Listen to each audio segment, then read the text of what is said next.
Welcome back to Switzer. When the CEO of Blackmores, Christine Holgate, was on the show recently after another good report, she made the point that nowadays GPs are more comfortable recommending complementary medicine. So why is it so? Cardiologist and media medico Dr. Ross Walker takes so many health pills he rattles in the morning. So what gives? How are you, mate? I'm well, thanks, and I'm 95 years old. Okay, mate. So how come GPs have become more comfortable with alternative medicines? Well, I think because the overwhelming bulk of evidence is pointing that there is some benefit from doing so. Yeah, so they're not necessarily cures for the most scariest things out there, but you do believe that if people take them, it can actually help their condition and maybe prevent some things happening? Absolutely, but the clue is in the title. They're called supplements, not replacements. Okay. So if you live a healthy lifestyle and take supplements, you'll get a benefit. If you still smoke, you're still obese, they're not going to do much.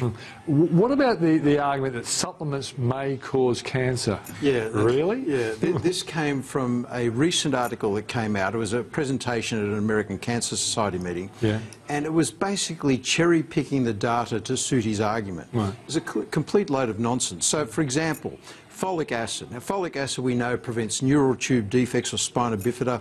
It does a whole lot of other things. It's good for memory. It's good for many. Where do you get folic acid? Well, typically in fruits and vegetables. Okay. But unfortunately, the Walker suggested dose of fruits and vegetables is 2 or 3 pieces of fruit per day, 3 to 5 servings of vegetables per day. Only 10% of people do that. Yeah. Now, I'm not suggesting we should ever replace that fruit and vegetable dose, but to supplement it is good. But here's the problem.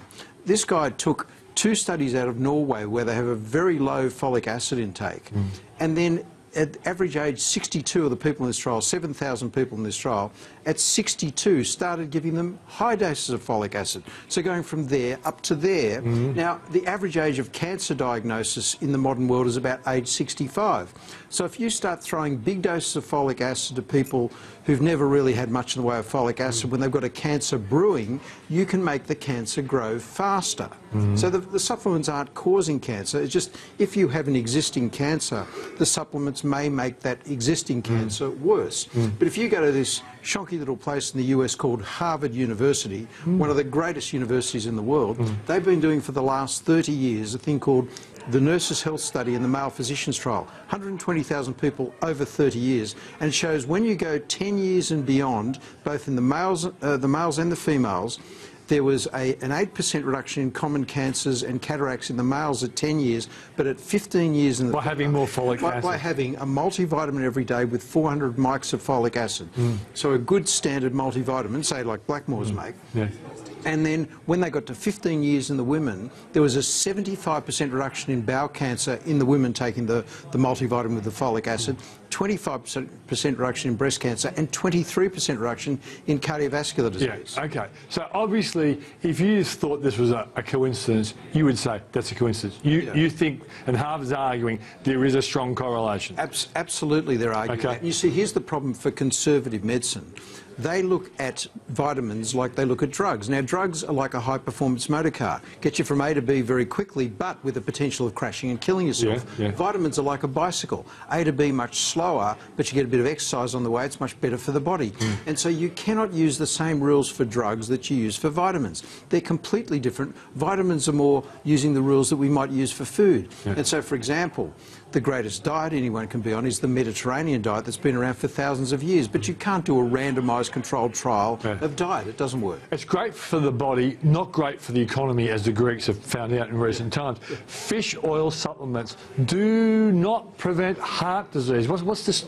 Oh, it's the same sort of nonsense. You see, this came out recently. There was an analysis of many of the studies on fish oil, but the problem is the longest study they looked at went for 6 years. It's the same argument.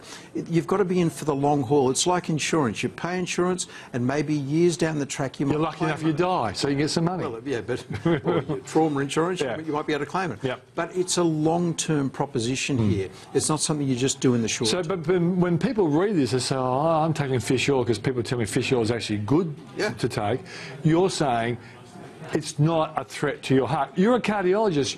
This should be your beat, mate. I'm saying more than that. If you take fish oil supplements, it will prevent heart disease if you take them in the long term at the right dose. Yeah. Now, the right dose, these days you can get a 1,500 milligram capsule. It's 2 of those twice a day. So it's a fair bit of fish oil, and you've got to take it for much longer than 6 years. It's got to be 10 years plus. Then you'll start to reap the benefits. Just in the same way, all the fish data is 15 years and beyond. But why would people say that something that like fish oil, which you can get with fish, is going to give you heart disease?